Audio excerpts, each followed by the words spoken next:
This video will demonstrate how to time a race that does not use bib numbers with two devices using a feature called Name Sync. One device records just the timestamps, and another device records just the racer names. The devices will then sync their data over Bluetooth or an internet connection. To get started, we'll use a start list that was previously uploaded to Webscorer.com.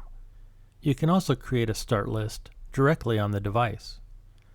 This is a high school cross-country running race with 32 racers in the boys race and 32 racers in the girls race. The race is configured as a manual wave start. The boys race will take place first, and the girls race is started after the boys race is over. On the Racer Setup panel, note that this race does not use bib numbers. Just the racer names and team names were entered into the start list. The team scoring feature is used to determine the school points separately for boys and girls. There are 4 schools participating. Each school has 8 racers in the boys race and 8 racers in the girls race. The fastest 5 racers per team count towards team points, and an additional 2 racers per team can score to displace points from the other teams.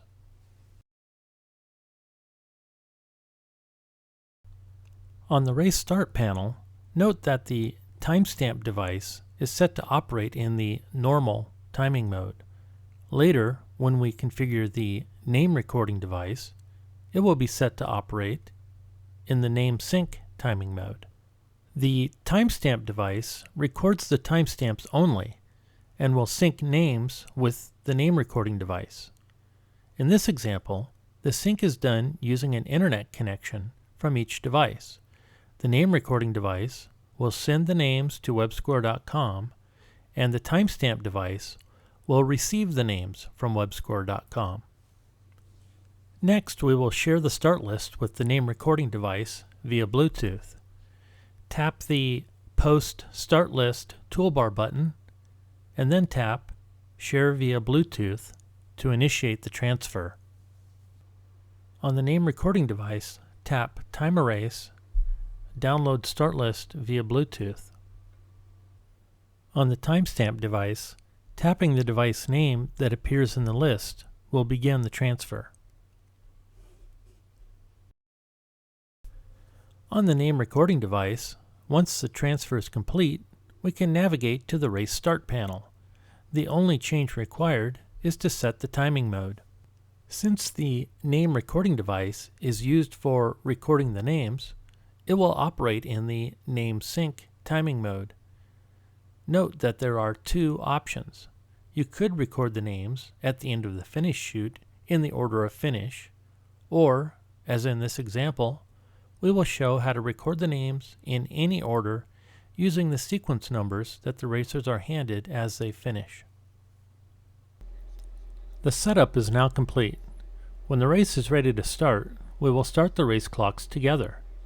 Note that it is not important that the race clock on the name recording device exactly match the timestamp device, as it will only record the time when the name is entered, which in this case is not relevant. Also note that, as stated earlier, this is a manual wave start race. Since we only started the boys wave, their racer boxes are green, while the racer boxes for the girls wave are grayed out. On the timestamp device, the operator will tap the timer button to record a timestamp for each racer. As an example, let's finish 6 racers now by tapping timestamps as they cross the finish line.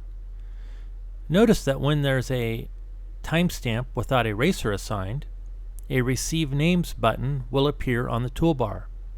The operator can tap that button at any time. Doing so will receive names from Webscorer.com that were previously sent by the name recording device. If there are no names on Webscorer.com, tapping the button will do nothing. The sending and receiving of names can happen in any order and without coordination. Note that the operator of the timestamp device is also free to tap a racer box to assign a racer to a timestamp. If the name recording device sends that same racer, it will be ignored. At the results desk, when a racer stops by to turn in his sequence number, the operator will first ask for his name.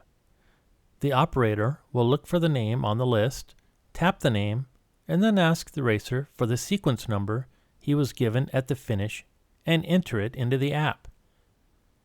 This racer had a sequence number of 4, which means he was the number 4 finisher of the day. The operator can now choose to sync the names entered thus far by tapping Send Names, or wait to do so after a few more names and sequence numbers have been entered. Let's enter a few more names and sequence numbers before sending the names to Webscorer.com. Once the operator has finished entering names and sequence numbers for the 2nd, 4th, and 5th place racers, they tap the Send Names button to send them to Webscorer.com. On the timestamp device, let's check whether any racers who have finished have reported their name and sequence number to the results desk. To do so, tap the Receive Names button. It looks like the racers who finished 2nd, 4th, and 5th have turned in their sequence numbers, but the other racers have yet to do so. Let's fast forward and see how the results will look once the race is finished. First, let's view the boys' race. Individual results are shown with place, name, and time.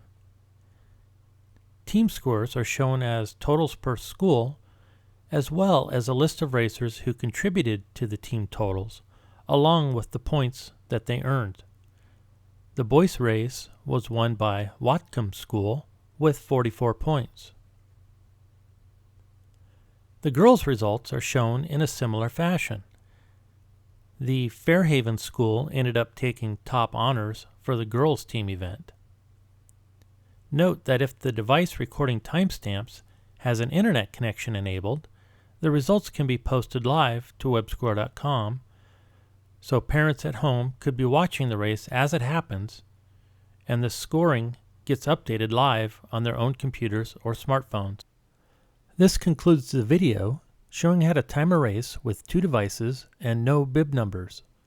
This timing mode is a good fit for any race where the race finish is too busy to handle with one device, and it's logistically easier to hand a racer a sequence number rather than try to collect their name at the end of the chute, especially when racers may be completely out of breath to spell out their name.